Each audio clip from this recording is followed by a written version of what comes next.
A palavra ao eminente relator, ministro Alexandre de Moraes. Bom dia, presidente. Cumprimento Vossa Excelência, ministro Cristiano Zanin, cumprimento a nossa decana, a ministra Carmen Lúcia, ministro Luiz Fux, ministro Flávio Dino, cumprimento o Procurador-Geral da República, professor Paulo Gonet, cumprimento também, presidente, os advogados presentes que farão sustentações orais, doutor Paulo Renato Garcia Sintra Pinto, Dr. Demóstenes Lázaro Xavier Torres, Dr. Elmar Roberto Novak, Dr. Matheus Maier Milanês, Dr. Celso Sanches Vilardi, Dr. César Roberto Bittencourt, Dr. Andrei Fernandes Farias e Dr. José Luiz Mendes de Oliveira Lima. Presidente, trata-se aqui de denúncia oferecida em face de Jair Messias Bolsonaro pelos crimes de liderar organização criminosa armada, tentativa de abolição violenta do Estado de Direito, golpe de Estado, dano qualificado pela violência e grave ameaça contra o patrimônio público, deterioração de patrimônio tombado, observadas ainda as regras do concurso de pessoas e concurso material, além de denúncia oferecida em face de Alexandre Ramagem, Almir Garnier Santos, Anderson Gustavo Torres, Augusto Heleno Ribeiro Pereira, Mauro César Barbosa Cid, Paulo Sérgio Nogueira de Oliveira, Walter Souza Braga Neto. Em relação a todos esses, a denúncia foi oferecida pela prática das condutas de organização criminosa armada, tentativa de abolição violenta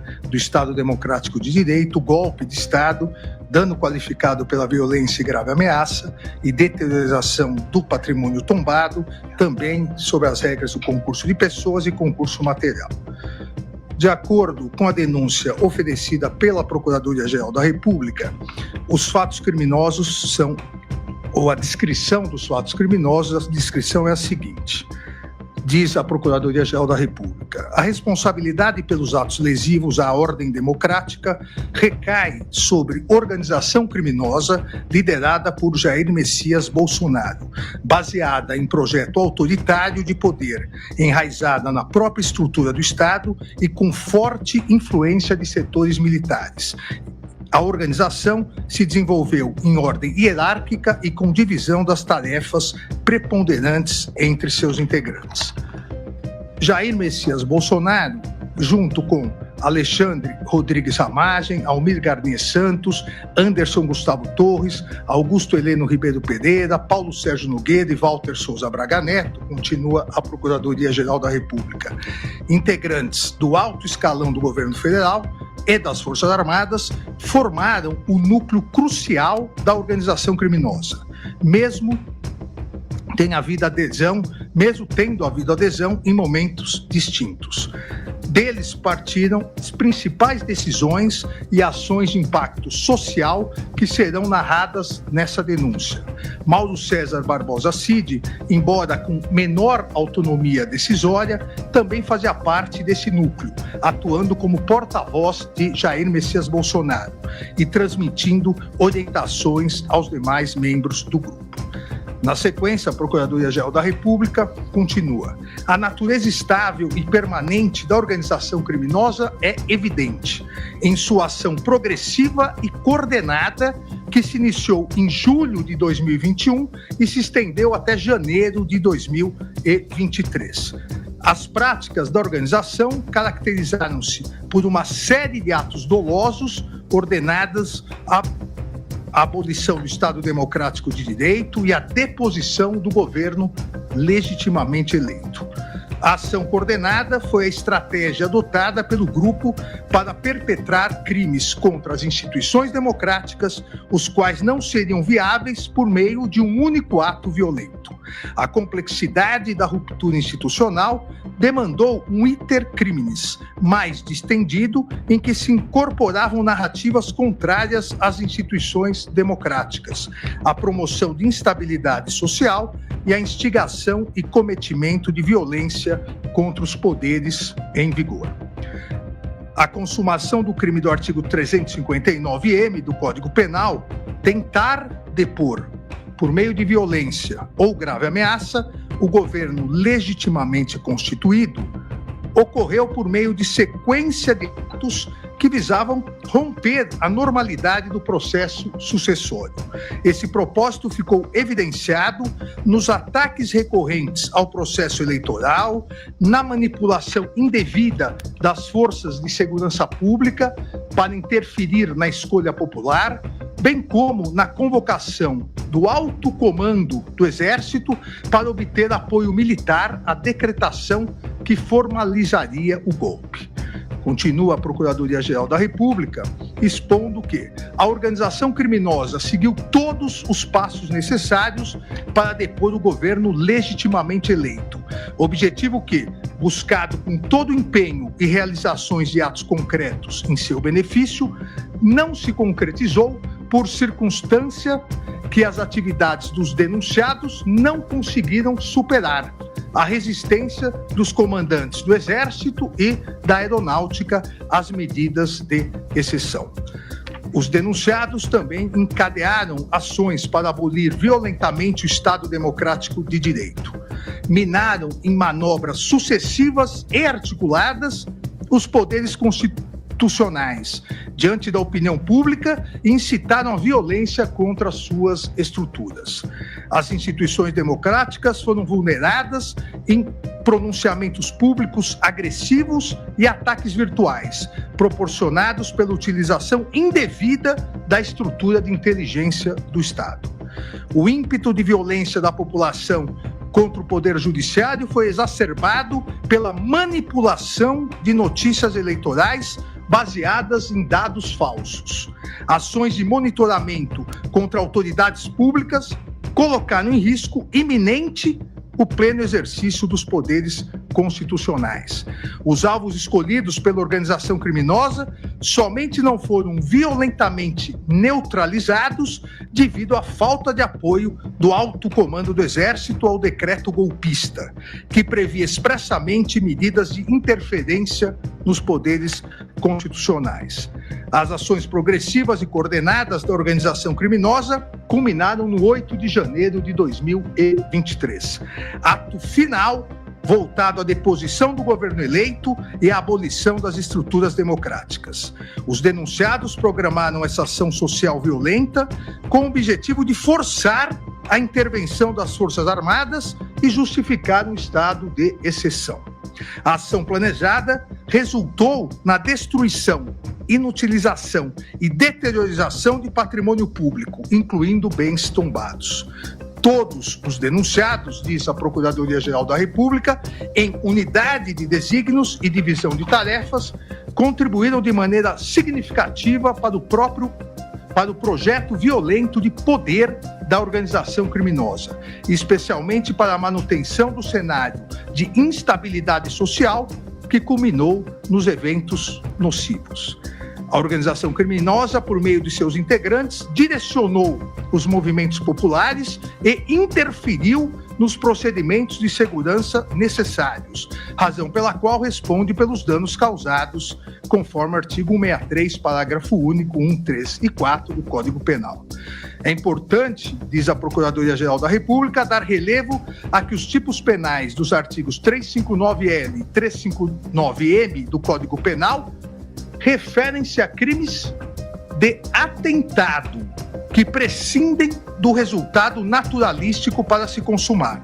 A concretização desses tipos é verificada pela realização de atos executórios que serão detalhados a seguir, voltados a um resultado doloso, mesmo que este não tenha sido alcançado por circunstâncias alheias à vontade do agente.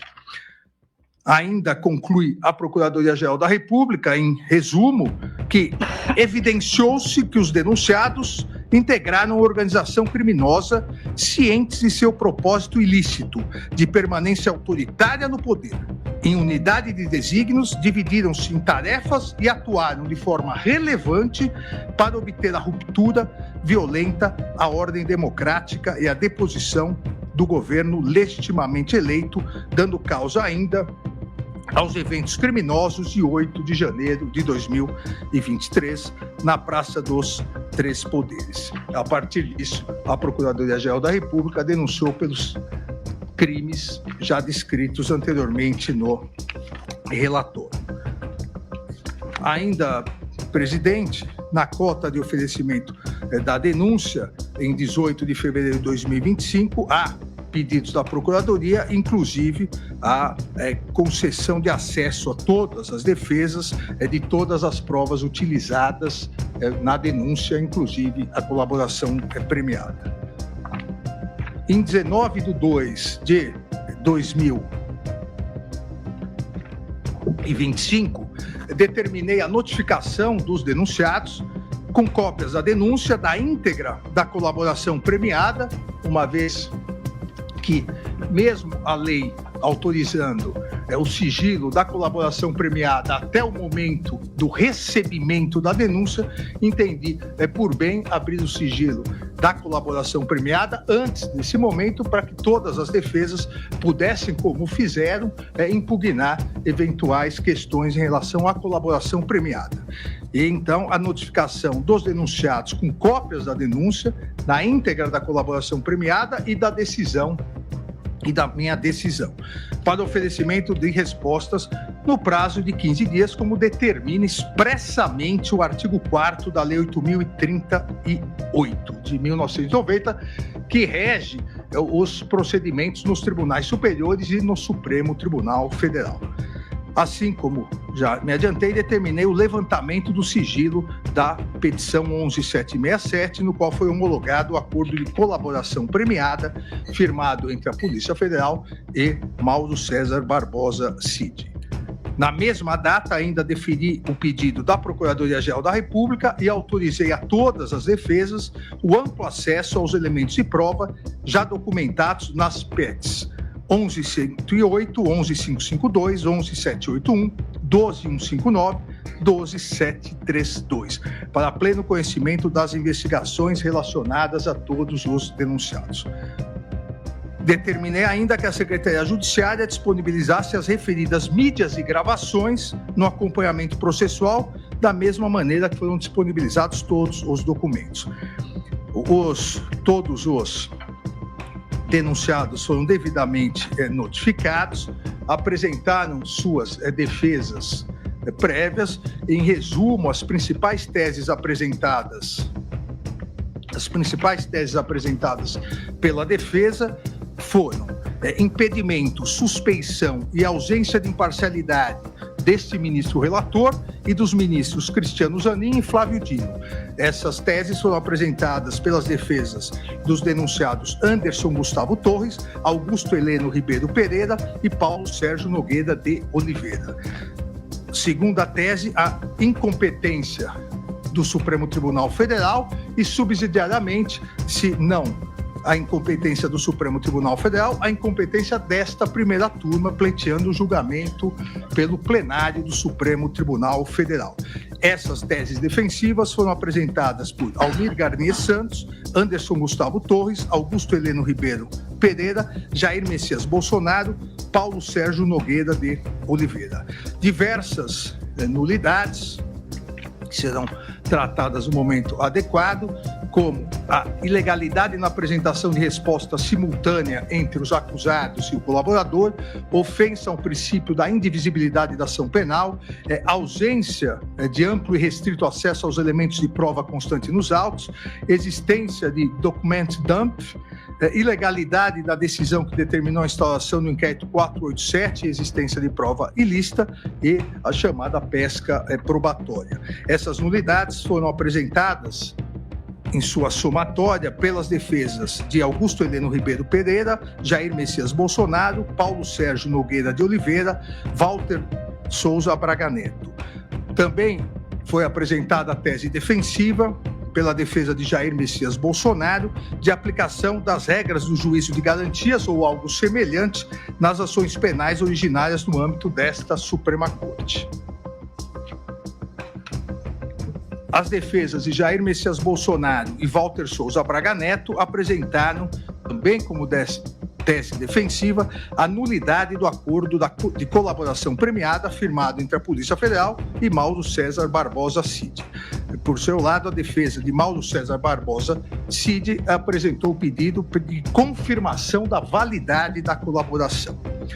Também pediram, na sequência, a inépcia da denúncia, todas as defesas, de Alexandre Ramage Rodrigues, Almir Garnier Santos, Anderson Gustavo Torres, Augusto Heleno Ribeiro Pereira, Jair Messias Bolsonaro, Paulo Sérgio Nogueira de Oliveira e Walter Souza Braga Neto.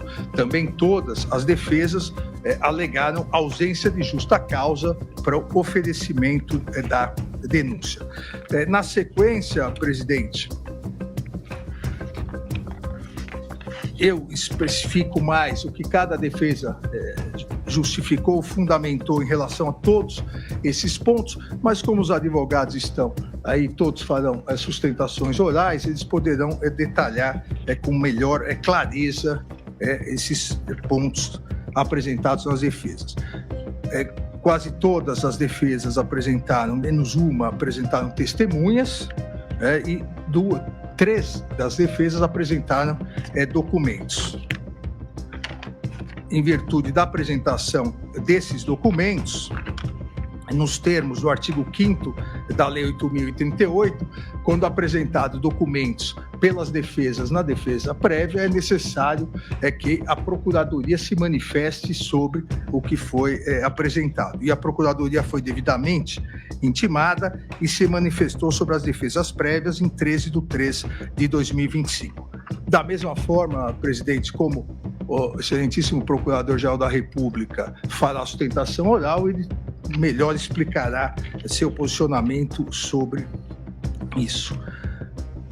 Ainda, presidente, e é importante aqui ressaltar, durante esse procedimento, a partir do oferecimento da denúncia, as defesas apresentaram diversos requerimentos. Em 20/2/2025, a defesa do denunciado Jair Messias Bolsonaro requereu a suspensão e devolução do prazo até que a defesa tivesse acesso à integralidade da prova, a intimação da autoridade policial para que constatasse elementos angariados não foram fornecidos à defesa, devolução do prazo, suspensão do prazo de 83 dias, e subsidiariamente prazo em dobro. Indeferir o requerimento formulado pela defesa do denunciado Jair Messias Bolsonaro, uma vez, e consta no relatório aqui a íntegra da decisão, uma vez que o amplo e integral acesso aos elementos de prova já documentados e que foram utilizados pela Procuradoria-Geral da República no oferecimento da denúncia, já estava garantido a todas as defesas, bem como já havia autorizado excepcionalmente e antecipadamente, inclusive, o acesso à colaboração premiada. Indeferir os pedidos de concessão de prazo de 83 dias ou prazo em dobro, uma vez que não há previsão legal para tanto. Ainda, presidente, indeferiu pedido formulado pela defesa em relação à ausência de provas, ausência de acesso a provas, inclusive em despacho realizado no dia de 26 de fevereiro de 2025, no Salão Branco dessa Suprema Corte, com o advogado de Jair Messias Bolsonaro, que não teria tido acesso à comunicação entre Mário Fernandes e Mauro César Barbosa Cid, detalhei na decisão, inclusive indicando o acesso, onde estava o acesso, repito, utilizado e juntado nos autos e utilizado pela Procuradoria-Geral da República para o oferecimento da denúncia. E transcrevo no relatório todo esse acesso, um tutorial de acesso às provas que a defesa diz não ter tido acesso. Da mesma forma, em 25/2/2025, a defesa de Walter Souza Braga Neto fez os mesmos requerimentos, tanto em relação a um suposto a inexistência de um suposto não acesso, não acessibilidade às provas, quanto de uma devolução do prazo ou prazo em dobro. Da mesma forma que os mesmos fundamentos em deferir, consta no relatório detalhadamente as questões de indeferimento, que deixarei de ler, presidente, uma vez que essa é uma das teses defensivas e, no momento adequado, na votação, eu detalharei mais especificamente. As defesas de Jair Messias Bolsonaro e Walter Souza Braga Neto interpuseram agravo regimental contra as decisões de indeferimento, abrir vista aos autos para a Procuradoria-Geral da República, mas vamos decidir hoje essas questões. Em conclusão, presidente, em 13/3/2025, após a apresentação das respostas pelas defesas dos acusados, assim como a manifestação da Procuradoria-Geral da República, solicitei, nos termos do artigo 234 do Regimento Interno do Supremo Tribunal Federal, a Vossa Excelência, dia para julgamento presencial para deliberação sobre a denúncia oferecida pelo Procurador-Geral da República em face do denominado Núcleo 1, o núcleo da organização criminosa que, baseado em projeto autoritário, enraizada na estrutura do Estado e com forte influência de setores militares, com divisão de tarefas e com uma série de atos dolosos, visou a abolição do Estado democrático de direito e a deposição do governo legitimamente eleito. A denúncia oferecida em face de Alexandre Ramagem, Almir Garnier Santos, Anderson Gustavo Torres, Augusto Heleno Ribeiro, Jair Messias Bolsonaro, Mauro César Barbosa Cid, Paulo Sérgio Nogueira de Oliveira e Walter Souza Braga Neto. A presidência da primeira turma agendou as sessões extraordinárias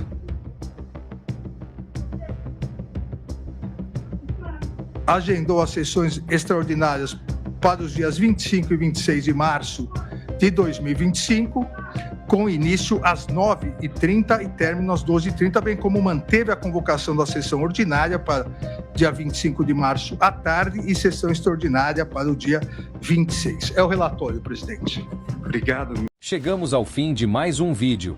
Espero que você tenha gostado e, mais importante, que tenha refletido sobre tudo o que discutimos aqui. Se você apoia os valores conservadores e acredita em um Brasil mais forte e unido, não deixe de curtir, comentar e compartilhar.